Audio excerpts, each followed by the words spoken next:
Alright, guys, welcome to another episode of Salasi Sports, the Champions League preview.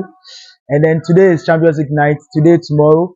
So I'm here in place of my sister. No, my sister is not, she's a little bit under the weather, so she's asked me to stand in for her and then do justice to the game. So, yeah, we're gonna get some predictions from us.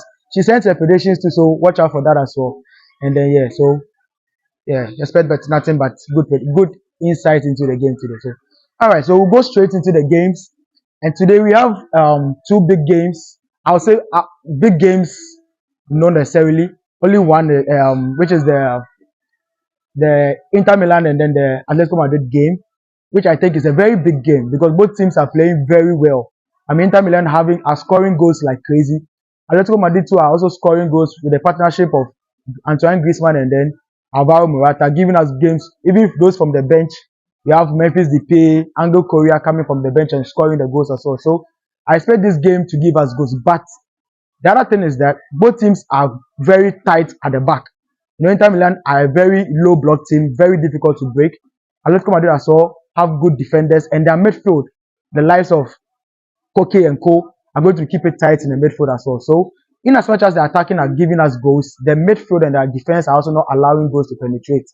So the Tigers will do their thing, but I'm expecting, not too many goals, maybe two from each end, or maybe a 3-1 or a 2-1, or 2-2 draw wouldn't be a bad result for this game as well. So we'll move on to the PSV versus Dortmund game. That is one game that I'm not too comfortable with. I feel like both teams are not really doing well. No, Dortmund are not really doing well in the Bundesliga because if Bayern this season is not giving us a good season and then you are trailing 11 points behind Bayern, then it means they are not doing well this season. You understand me? And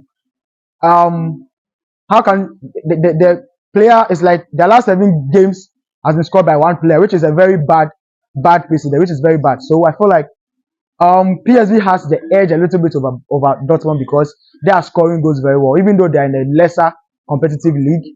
I feel like they may stress Dortmund a bit. You understand me? So yeah, I'll go for PSV win, or worst case scenario a draw game. You understand me, from this game as well. So move on to tomorrow's games, and we have two big games. Yes, I'll call them big games because we have the Porto versus Arsenal, and we have the Napoli versus Barcelona. I'll take the Porto game. So the Porto have Champions League experience. You know, they've won 3. They have 3 Champions League cups. And then Arsenal, who hasn't won the Champions League before, but are doing very well this season in terms of goals. I mean, the front 3 of Arsenal are scoring goals like crazy. Their last 5 games, they have like 27 goals. And the last 2 games, they have 11. You understand me? So that should tell you the scoring abilities of the Arsenal team. Compared to the Porto team, they're not really scoring plenty, but they are keeping it very tight. They are not conceding much as well. So, and they have Champions League experience over Arsenal. You know, Arsenal has only 3 players who have played Champions League in the last 5 or 6 years, which is Kai Havertz, Gabriel Jesus, and then Jorginho. You understand me? So, in terms of experience, and even their coach hasn't been at the Champions League before. This is his first time playing at the Champions League as a coach. So, I don't really expect too much experience. It's going to do with mind games. If Porto can show character, can show discipline on the day, I think they can catch Arsenal by surprise. But I'm tipping the Arsenal team to win this game because of their scoring ability in the last 5 or 2 games. Yes, and then the Barca game, which is my personal favorite. You know, Barcelona this season hasn't been the Barcelona we've always known. You understand me? Barca are not really giving us the Barcelona performance in terms of their possession play, in terms of transition, in terms of scoring. And Lewandowski has been a little bit down this season, but in the last 3 games, the guy has been pulling up and showing up for the team. You understand me? The last game they played over the weekend, he gave them 2 goals, even though one was from a mischievous retake of a penalty, as people would say. But okay, I mean, there's still a goal. So he scored a penalty, and then he gave them a first. He gave them the lead as well. So that's for the Barcelona side. Napoli this season are not playing good at all. I mean, they are around 7th or 9th of the league, which they just won last season. So I don't know. I feel like Barcelona has the edge over Napoli a bit, but Napoli has got some good players in there. You know, we've got Vesha Kvaratskhelia, we've got Osimhen, who is just back from the AFCON like a wounded lion. You know, he was going to try to make a statement in the Champions League, announce his presence again. So I mean, I feel like this game is gonna be a tough game. But I mean, I'll go Barcelona bias. I feel like Barca can get a result. Worst case, a draw.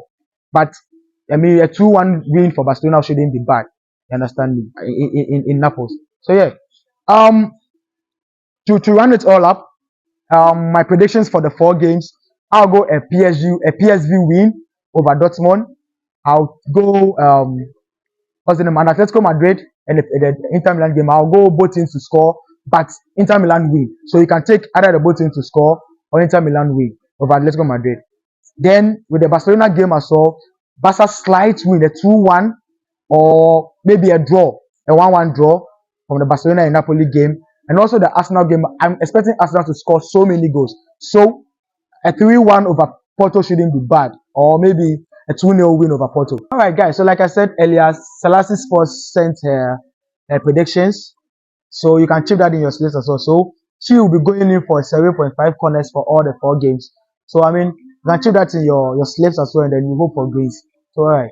So yeah, guys, catch us tomorrow for the preview, the review of today's games, and then on Thursday as well for the Wednesday games. So I'll see you. My name is Cheddar. You can also call me Jay Wallace. I mean, so I'll catch you live next time. See you. Bye.